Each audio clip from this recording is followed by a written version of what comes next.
በጥንታዊ ጃፓን አንድ ታዋቂ የሳሙራይ ተዋጊ ነበር። ይህ ተዋጊ በጦር ሜዳ 1000 ሰዎችን ድል አድርጓል። ነገር ግን ትልቅ ሚስጥር ነበረው። በጦርነት መሃል ጠላቶቹ በጩኸት በዛቻ ሲያስፈራሩት ሲሞክሩ፣ እሱ ግን አንዲትም ቃል አይናገርም ነበር። በዝምታ ጠላቶቹ ግራ ያጋባቸዋል፣ ፍርሃት ውስጥ ይከታቸዋል። መጨረሻ ላይ ጠላቶቹ ራሳቸው በፈጠሩ ጭንቀት ተሸንፈው እግሩ ስር ይወድቃሉ። ዛሬ የምንነጋገረው ስለ ድምፅ ሳይሆን ስለ ዝምታ ነው። ነገር ግን ስለ ማንኛውም ዝምታ አይደለም፣ ስለ ዝምታ ሚስጥራዊ ጥቃት ነው። ብዙዎቻችን ዝምታን እንደ ድክመት እናያለን። ነገር ግን እውነታው ከዚህ የራቀ ነው። ዝምታ ትልቁ መሳሪያ፣ እጅግ ገዳዩ ጥቃትና ብልህ መሆንን የምታረጋግጥበት መንገድ ነው። ሰላም ጤና ይስጥልኝ። እንኳን ወደ ታቦር ዊዝደም በሰላም መጣችሁ። ዛሬ በንግግር ብዛት የምናጣቸው ድሎችና በዝምታ የምናገኛቸው ታላላቅ ስኬቶች በጥልቀት እንመረምራለን። እስከ መጨረሻው አብራችሁን ቆዩ፣ ምክንያቱም ዝምታ እንዴት ለስኬታችሁ እንደምትጠቀሙበት ሚስጥሩን እገልጥላችኋለሁ። ዓለም ዛሬ ድምፅ በሚያበዙ ሰዎች ተሞልታለች። ሁሉም ሰው ለመስማት ይጮሃል። ነገር ግን እውነተኛ ኃይል ያለው የማይጮህ ሰው ዘንድ ዝምታ ለምን ጥቃት ተባለ? ምክንያቱም የጠላትን ካርታ ያሳያል። ስትናገር መረጃ ትሰጣለህ፣ ስትሰማ ግን መረጃ ትሰበስባለህ። ጠላቶችህ ወይም ተፎካካሪ አንተን ለማበሳጨት ሲሞክሩ ዝም ካልክ የራሳቸው ደካማ ጎን ይገልጥልሃል።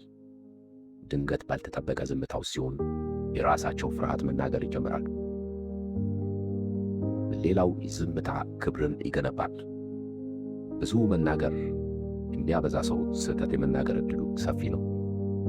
ጥቂትና መዝኖ የሚናገር ሰው ግን ቃላቱ እንደ ወርቅ ይከብራሉ። ዝምታ በሰዎች ዘንድ ይህ ሰው ምን እያሰበ ይሆን የሚል ሚስጥራዊ ጥቃትን ይፈጥራል። ታሪክን አስታውስ። ዓለም መጀመሪያ በልዩ ሰዎች ላይ ትስቃለች፣ ከዛ ትቃወማለች፣ መጨረሻ ግን ትከተላቸዋለች። ያንን የምታሳካው ግን በጩኸት ሳይሆን በውስጣዊ ጥንካሬና በዝምታ ነው። ሳይንሱ ኒውሮፕላስቲሲቲ እንደሚለው አእምሮ ሊቀየር ይችላል። ዝምታ አእምሮ ራሱን እንዲያድስና ጥልቀት ያላቸውን ሐሳቦች እንዲያመነጭ ዕድል ይሰጠዋል። ብዙ ሰዎች ዛሬ የራሳቸውን ሕይወት እየኖሩ አይደለም፣ በውስጣቸው የተቀበሩ የሌሎች ድምፅ ነው የሚሰሩት። ሰዎች ምን ይላሉ የሚለው እስር ቤት ብዙዎችን አስሯል። ዝምታ ግን ከዚህ እስር ቤት ነፃ ያወጣል። በዝምታ ውስጥ ስትሆን የራስን ድምፅ መስማት ትጀምራለህ። ያለፈ ውድቀት የሚፈጥርብህን ጩኸት ታጠፋለህ። አልችልም የሚለው የተሳሳተ ፕሮግራም ሰርዘ በአዲስ ዕድል ፕሮግራም ተተካዋለህ። አእምሮ አትችልም ብሎ ካመነ በሮች ክፍት እያሉ እንኳን እንደታሰርክ ትኖራለህ። ስለዚህ ዛሬ ራስህን ከጩኸት አውጣው። በቀን ቢያንስ ለ30 ደቂቃ ብቻህን በዝምታ ተቀመጥ። ያኔ ትልቁ ጥቃት የምትሰነዝረው እዛ ይሆናል። ዝምታ በግንኙነት ውስጥ እንዴት ይሰራል? በፍቅር ሕይወት፣ በሥራ ቦታ ወይም ከጓደኞች ጋር ባለ ግንኙነት ዝምታ እንዴት ያሸንፋል?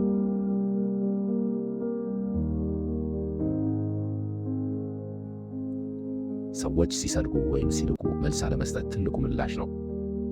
ለምን? ምክንያቱም ምላሽ ስትሰጥ እኩል ትሆናለህ።